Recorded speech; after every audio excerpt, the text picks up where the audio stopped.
알고 넘어가야 될 것 같아서 그거에 대해서 간략하게 설명하고, 그리고 그거를 반박하는 국가들이 나오는데 그거에 대해서 사례도 간략하게 설명하고 넘어가고자 하고요. 여섯 번째로 그 국태 인식 지수와 민주주의 지수 혹시 들어보셨나요?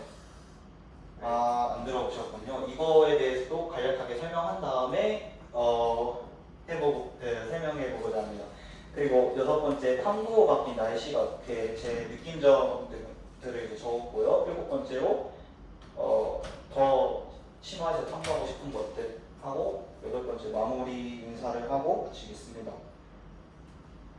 주제 선정 이유는 좀 길죠. 좀 요약을 해드리면은 제가 처음에 읽은 책이 지리의 힘이라는 책이에요. 이 책이 뭐냐면 우리가 선진국이 어떻게 되냐를 생각해 봤을 때 이 책에서는 그 지리적 요인, 그 석유, 석탄, 그리고 수자원, 독자적인 국가의 수자원, 그리고 대양으로 진출할 수 있는 항구, 이런 거를 지리적 이점의 요인이라고 해요. 그거를 가진 국가가 강대국, 선진국으로 성장할 수 있었다라는 걸 보여주는 책이에요. 저는 이 책을 읽고 아 그렇구나. 그러니까 지리적 요인이 선진국과 강대국을 결정하였구나. 그거를 가지지 못한 국가는 후진국으로 개도국으로 전락할 수밖에 없었구나 라고 이렇게 생각하게 되었어요. 왜 그렇게 생각했냐면 이 책을 읽고 직관적으로도 꽤 설득력이 있게 다가가기 때문이에요. 근데 한편으로 또 의구심이 들었어요. 선진국을 결정하는 기준이 지리적 요인밖에 없었을까 하는 의구심이 들어서 저는 그렇다면 왜 아프리카의 많은 국가들은 풍부한 지리적 잠재력을 가지고 있음에도 왜 선진국이 되지 못했을까? 설명이 안 되는 거예요. 그래가지고 또 인류의 기원은 아프리카라고 알고 있었는데 그렇다면 아프리카가 제일 잘 살아야 되는 거 아닐까요? 왜 유럽이 잘 살고 있죠? 하는 세계의 주도권은 왜 유럽이 차지하게 되었을까 하는 의문점이 생겨서, 그래서 저는 선진국이 되는 기준이 지리적 이점 외에도 선진국을 만드는 또 다른 요인은 없었을지 탐구해보고자 하기 위해 이러한 주제를 선정하게 되었습니다. 탐구 전에 저는 지리의 힘이랑 국가는 어떻게 생각하는가라는 책을 읽었는데요.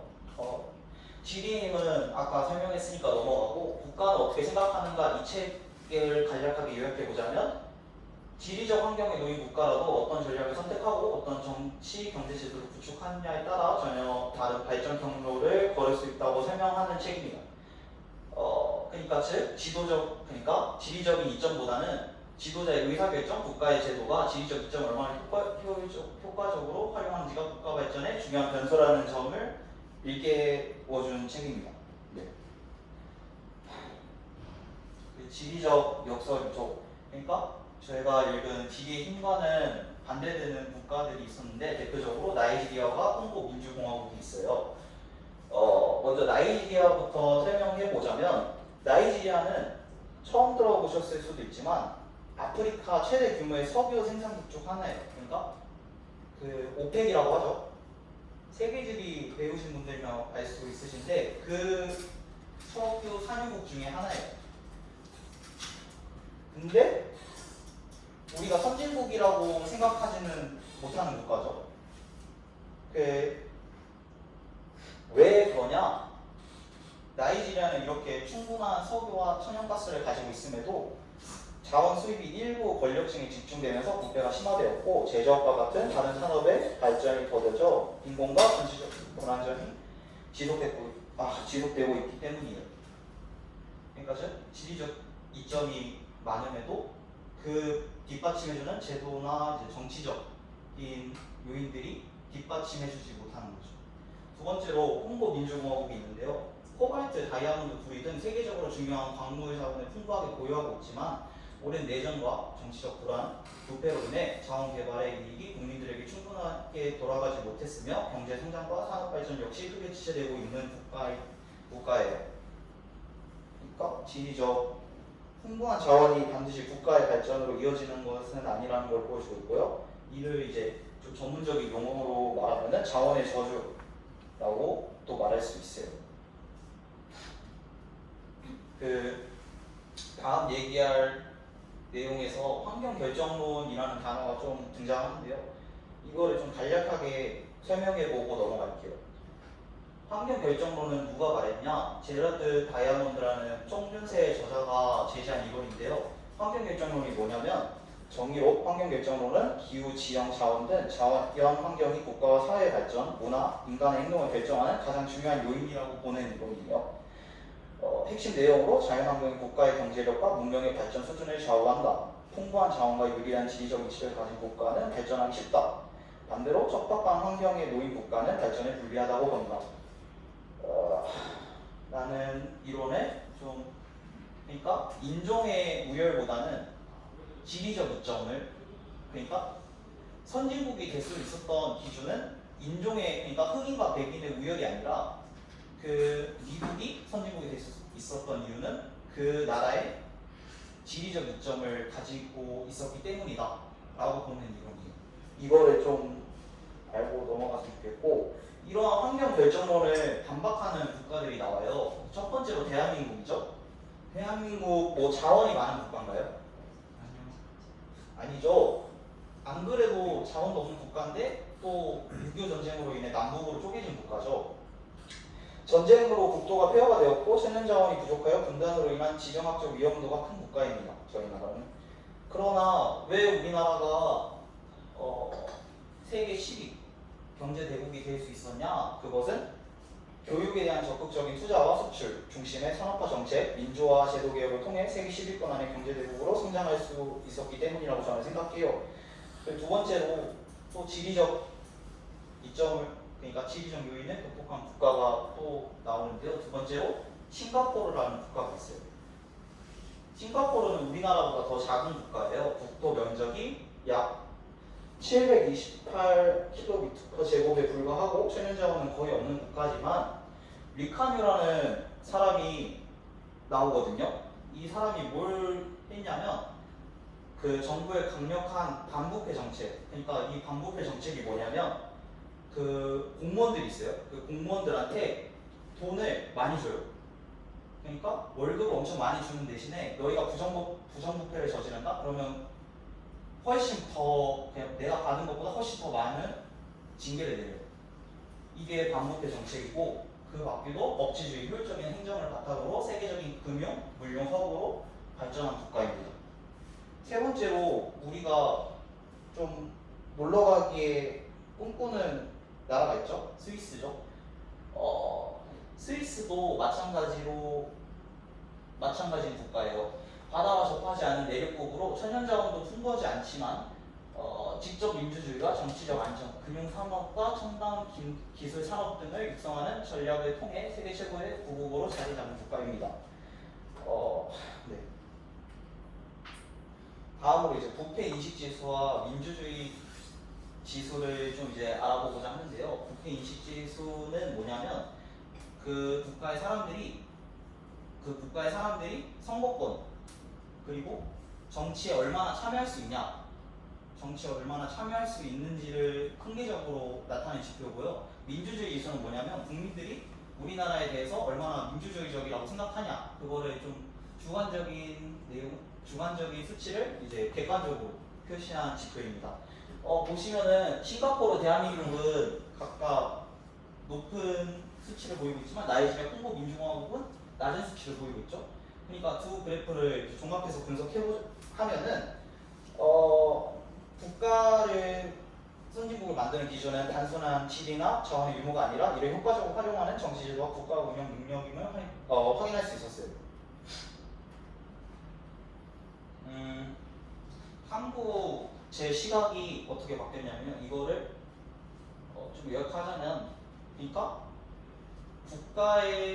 국가가 선진국이 되는 기준이, 그러니까 제가 예전에는 지리적 요인만 생각했다면 그 후에는 국가가 선진국이 되려면 정치나 제도적인 그런 시스템이 뒷받침되어야 하구나 라는 걸 좀 느낄 수 있었다고 요약할 수 있을 것 같습니다.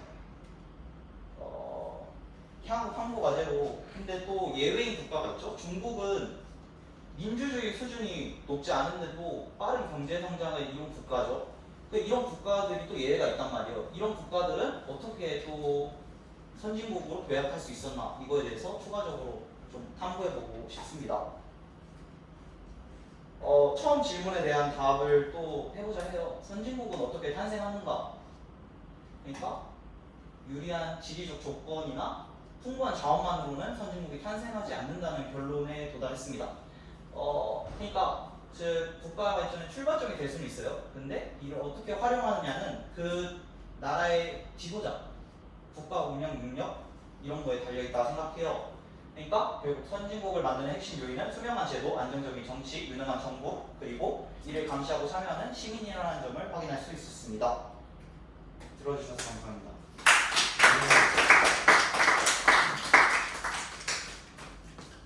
네, 발표자는 잠깐 자리를 지켜주시고요. 네. 수업 한 번만 틀어놔요. 예.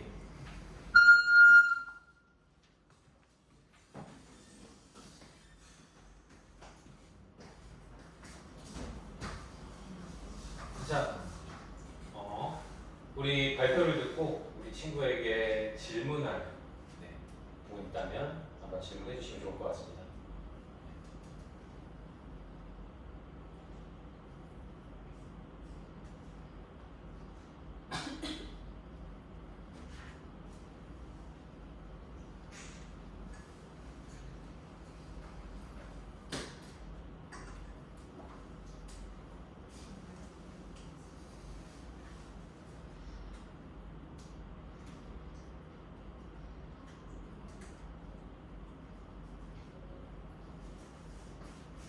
됐어요? 네.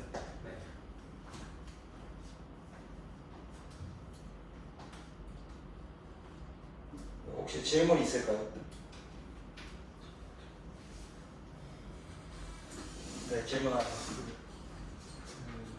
나이지리아 나온데 거기 좀 가주셨어요. 네.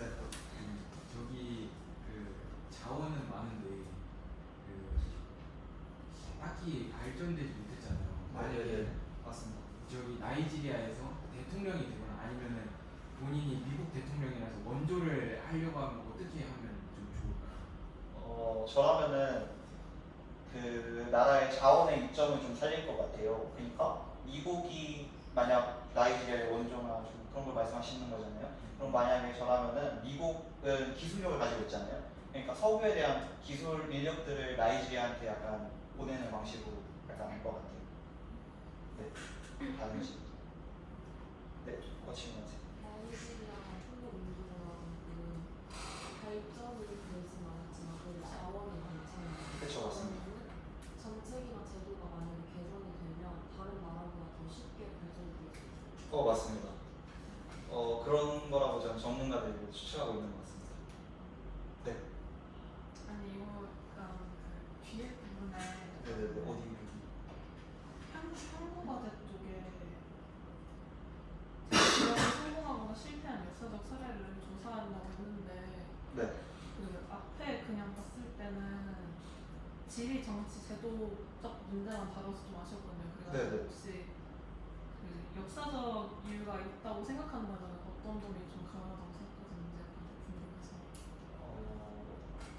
한 번만 다시 설명해 주시면. 뭐 예를 들어가지고 일본도 원래 태평양 전쟁 지고 나서 엄청난 경제난에 호들였는데 맞습니다. 전쟁 특수 받아가지고 엄청나게 경제를 돌렸잖아요. 네. 이런 역사적 요인이 더 크다고 보시는지 아니면 저기 나온 요인들이 더 크다고 보시는지 그게 궁금했어요.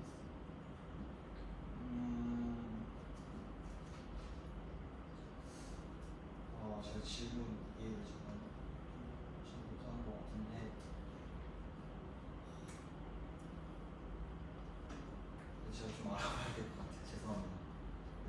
혹시 다른 질문 있으신가요?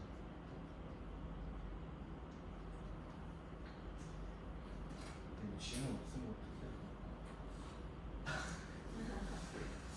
발표자가 생각하는 선진국의 가장 중요한 조건은 무엇인지. 선진국의 그거는 아까 말했듯 선진국이 되기 위해 가장 중요한 조건은 아까 말했듯이 있지만 그거보다 더 중요한 거는 그 정치 제도적 약간 그런 게 또 중요하다고 생각해요. 네. 여기 약간 질문이 이어서 정치 제도가 중요하다고 하셨는데 그러면 그럼 이제 나라마다 지리적 이점에 맞는 정치 제도가 필요한 것인지 아니면은 보편적으로 중요한 정치 제도가 있는 것인지 궁금합니다. 근데 이게 제가 함부로 말할 수가 없는 게 또 중국은 공산주의 국가임에도 그 선진국으로 불리고 있잖아요. 그래가지고 이게 단순히 여러 사례로 보면은 민주주의가 더 옳다고 할 수 있긴 한데 또 그런 예외 사항이 존재해가지고 이거는 확실하게 답변을 못 해드릴 것 같습니다. 죄송합니다. 네. 그럼 본인이 생각하기에 중국은 선진국이라고 생각하시나요?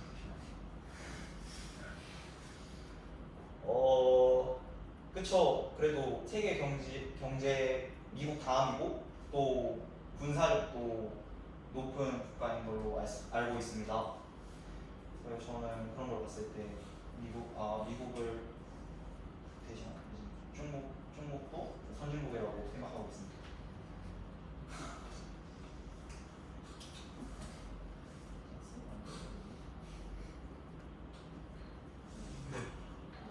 다른 질문인데 네. 환경 결정을 극복하지 못한 나라는 무엇이 있는지 좀 알고 싶어요. 극복하지 못한 국가요?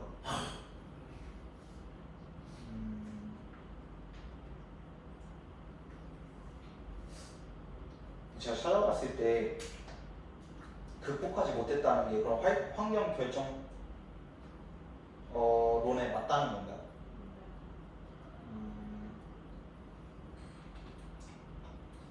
대표적인 국가로 미국이 있죠. 미국은 신생국이잖아요. 역사가 거의 한 300년도 안 됐어요. 거의 한 200년일 거예요 아마. 근데도 지금 패권국으로 자리 잡았죠. 그 이유가 지리의 힘이라는 책에서는 그 독자적인 수자원과 그러니까 미국이 태평양과 대서양에 맞닿아 있잖아요. 그러한 항구를 보유한 점, 그리고 또 알래스카에서는 금광이 발견됐잖아요. 또 캘리포니아 그쪽에서는 셰일가스도 발견됐다 해요. 그래가지고 그런 지리적 이점들을 가져서 성공한 대표적인 국가로, 그러니까 환경 결정론에 가장 잘 맞는 국가라고 말할 수 있을 것 같아요. 대표적인 예를 들자면. 네. 질문 있을까요?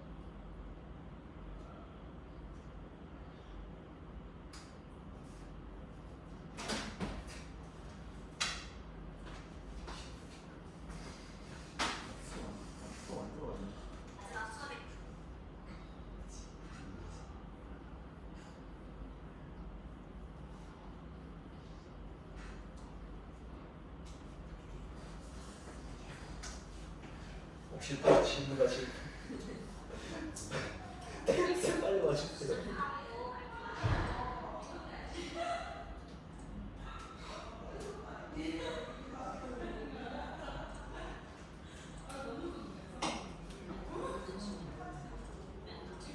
질문하세요. 제가 알기로는 싱가포르가 굉장히 정치적으로도 안정되어 있고 또 말라카 해협이라고 또 네, 굉장히 맞아요. 해상 우승로가 있잖아요. 네, 맞아요. 그러면은 한국이랑 비교해서 이게 얘가 소리 조금만 지르셨어 지금. 어떻게 보면 지리적 이점이 있는 국가라고 판단되는데 환경 결정론이 대체 무슨 정의인지 알려주시면. 그러니까 그렇게 보는 것도 맞아요. 그러니까 싱가포르가 그것도 맞는 말인 게 싱가포르도 그 몰라카 해협을 통해서 그 해상 운송을 통해서 그 통행료를 받으면서 발전한 국가잖아요. 근데 그것도 맞는데 그 제가 이거를 왜 예시로 들었냐, 환경 결정론을 다시 한번 말하자면은 환경 결정론을 다시 한번 말해보자면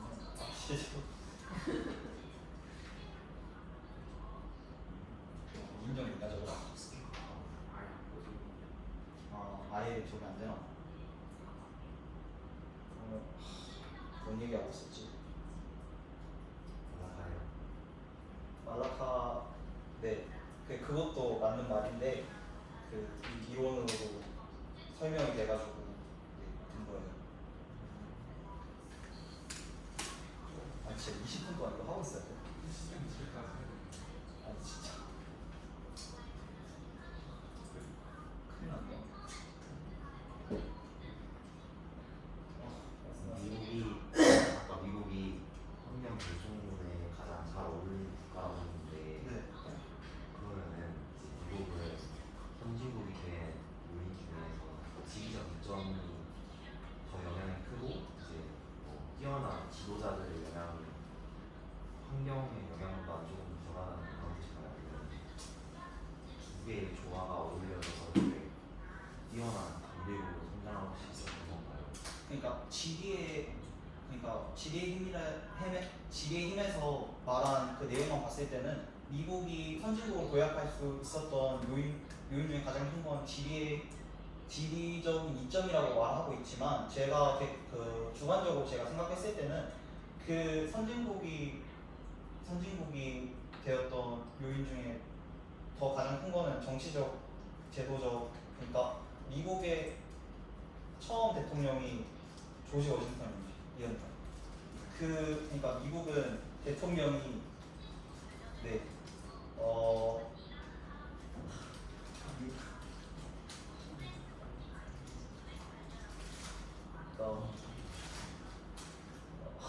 미국은 아무튼 네, 요인이 큰 것 같습니다.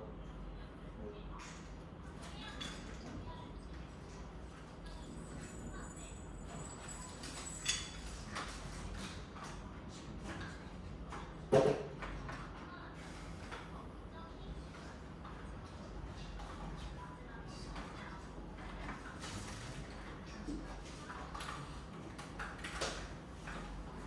어찌가 문제는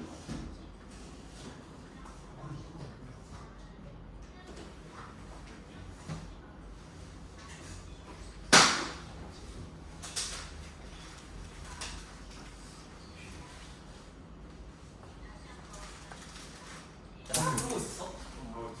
오 다행이다. 왜? 질문하세요. 네. 미국이 강대국으로 될 수 있었던 가장 중요한 정책이 무엇인지 혹시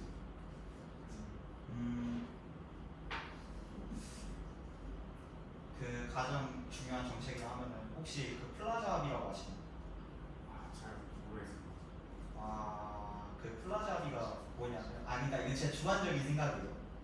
그러니까 미국이 강대국으로 도약할 수 있었던 정책 중에 하나를 꼽자면 그 일본과 체결했던 그 플라자 합의라고 있거든요.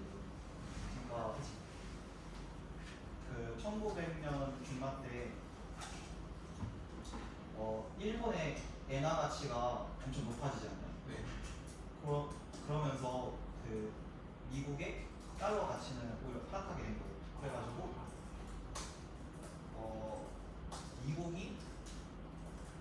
미국이 상대적으로 더 힘들어지고 일본은 상대적으로 더 경제적으로 좀 부유하게 된 거죠. 그거를 이제 일본에서는 버블 경제라고 했었던 시기인데요. 그때 이제 미국이 상대적으로 힘들었는데 그때 엔화 가치를 절한다 해가지고 미국이 인위적으로 그 일본의 엔화 가치를 평가절하해버린 거예요. 그러니까 가치를 떡락시켜 버렸다. 그래가지고 미국의 달러 가치는 상대적으로 높아지게 하고 일본의 엔화 가치는 상대적으로 낮아지게 함으로써 그 수출의 이득을 보게 합니다. 그 정책을 통해서 저는 미국이 더 선진국으로 나아갈 수 있었다고 저는 생각을 해요. 네. 그 정책이 이름이 플라자.